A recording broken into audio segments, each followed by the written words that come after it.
This is the third and final part of Oklahoma State Route 82. I've done 2 previous videos that you might want to go check out if you haven't already done so. But without further ado, let's go ahead and finish up Oklahoma State Route 82.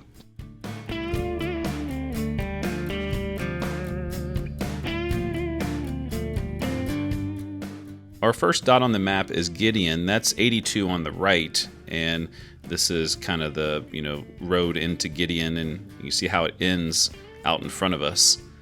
And Gideon had a post office from 1895 to 1954. There was a school here. I'm guessing that consolidated about the time the post office ended. Not quite sure why it was named, what it was named. There was a Cherokee major named Gideon, possibly was that. There is a church here named Blue Springs, and they have a cemetery.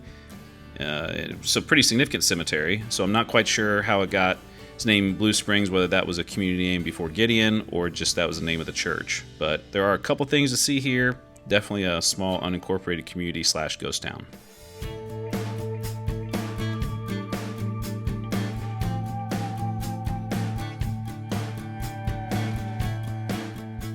The unincorporated community of Peggs has had a post office since 1899. That's 8 years before Oklahoma became a state. It was named for Thomas Pegg, the acting principal chief of the Cherokee Nation during the Civil War. And there were a couple hundred people that lived here in the early 1900s. And you can see that there is a school established in 1911.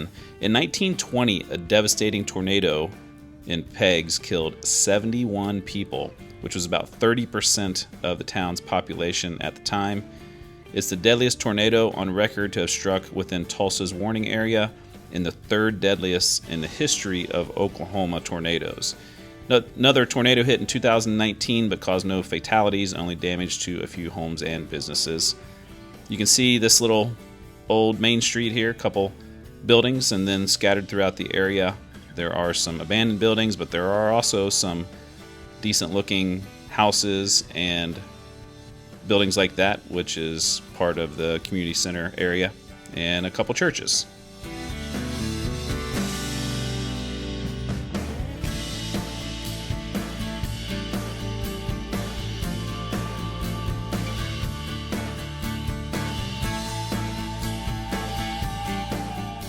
This is Locust Grove, located in Mayes County as we've crossed over from Cherokee County, and this is where State Route 82 crosses with Highway 412. This was the site of a Civil War battle in 1862. Union forces routed the Confederacy, significantly weakening the Cherokee support for the Confederacy at the time. The town's name comes from the Locust Tree Grove near the battle site. Post office opened in 1873, and the community started to grow. This current town site was founded in 1912 following the construction of the Kansas, Oklahoma, and Gulf Railway. Locust Grove has endured multiple tragedies, including 1952 unsolved assassination of County Attorney Jack Burris and the 1977 Oklahoma Girl Scout murders. And in 2008, a major E. coli outbreak sickened over 100 people and caused 1 death. Despite this, Locust Grove has maintained a vibrant cultural presence. It's home of 2 museums, the Willard Stone Museum honoring the renowned Cherokee sculptor, and the Rural Oklahoma Museum of Poetry, one of only 2 poetry museums in the United States today.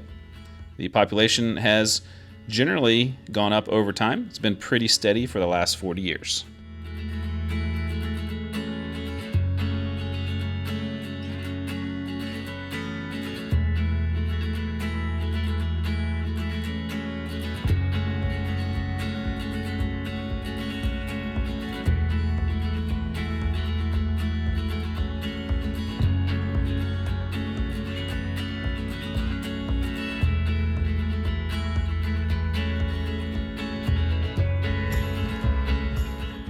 As we're approaching our next town of Salina, there is Lake Hudson, very popular place for recreational activities, fishing, and things like that. And Salina has a long history. Back in 1817, a trading post was established here, and the town's name came from nearby salt works, which became the major industry. A guy named John Rogers ran the salt business from 1830 to 1843, later leased it to a Lewis Ross, who expanded operations and built a plantation here. And after the Civil War, which the town was severely ravaged, that plantation became the Cherokee Orphans Asylum. The first post office in the area was called Grand Salina from 1849 to 1866. Then the Salina post office opened in 1884. The town grew with the arrival of the Missouri, Oklahoma, and Gulf Railway, and by 1920 they incorporated it. So it's a slow, gradual increase in population and hit 1,000 in 1970, went up a bit from there, and is back down to 1,085 today.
Heading into our next town of Spavinaw, it's a small town but has a pretty interesting history and location.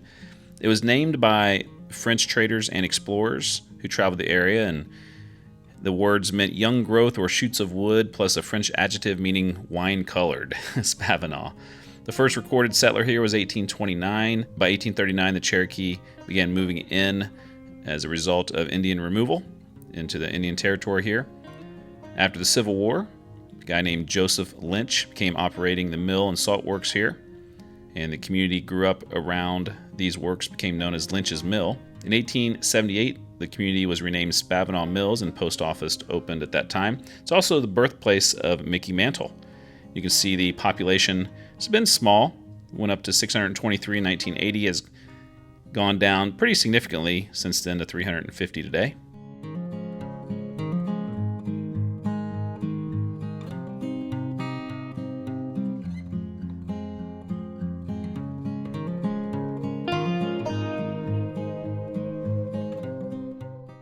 As we pan back from the town of Spavinaw, you'll see Lake Spavinaw and the Spavinaw Dam.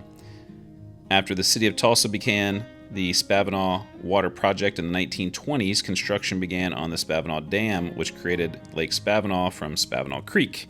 The project submerged the site of the former town of Spavinaw Mills, so the residents moved from here to the new town just up the way of Spavinaw.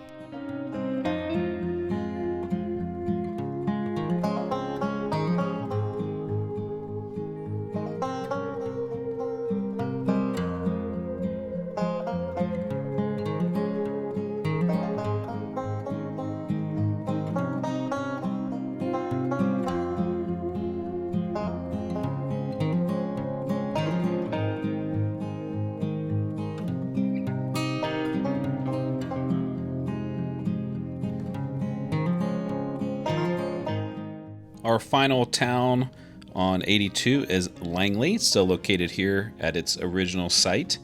And we are near the Pensacola Dam. We're kind of on the west end of the dam. We're going to see more of that here in a minute. There was a guy named Cliff Bogle who owned the area and divided his land into lots. In 1937, the town was established. It was named for Oklahoma State Senator J. Howard Langley, and post office began in 1939. The Pensacola Dam was completed in 1941, and the town began to become a recreational area. Population has gone up and down. It was quite a large population in the early days, went way down, and then has gone back up and then back down a little bit, 606 today.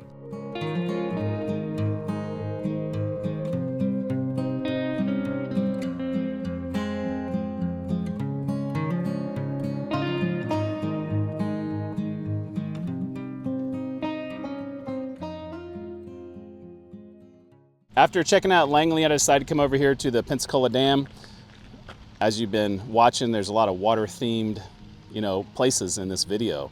Rivers and lakes and dams and a lot of interesting places. We're not done yet, but this is the last town. Langley is the last town. So I thought I would kind of wrap things up here. I'll play out the rest of the road to some music and show you exactly where it ends. But if you keep taking this road where the dam is and keep heading east, you're going to run into the town of Disney, Oklahoma. Now, I didn't profile that here. I'll leave that for another video someday. But yeah, just so you know, if you're on 82 and you want to go to Disney, it's right here. It's not very far away. It's maybe not what you expect, but there's Disney, Oklahoma over there. And but it's been a really cool day. I didn't know what to expect. I didn't do much research. I wanted to go into this one pretty blind, and found some cool towns. It's kind of hard to explore some of the towns along, lakes and where there's a lot of recreational activities, because that's how they build the towns, or it's kind of what the modern version of the towns are. And so if you're looking for historic places, it's not always very easy. And so it's, for me, that's what I'm looking for, old buildings or historical places. Sometimes you're just seeing, this is where you can rent a kayak, or this is where you can, there's a lot of dispensaries in this area, so a lot of stuff like that. But it was awesome. It was very scenic. And so a lot of people out driving on Sunday, motorcycles, and kind of just doing some scenic driving. So if you want to just do the drive, it's very scenic. There is some historical places like we've shown you, some cool towns, plenty of places to stop and get food and get snacks or whatever you want to do. So I thought it was a lot of fun. I'm really glad I've now completed Oklahoma State Route 82.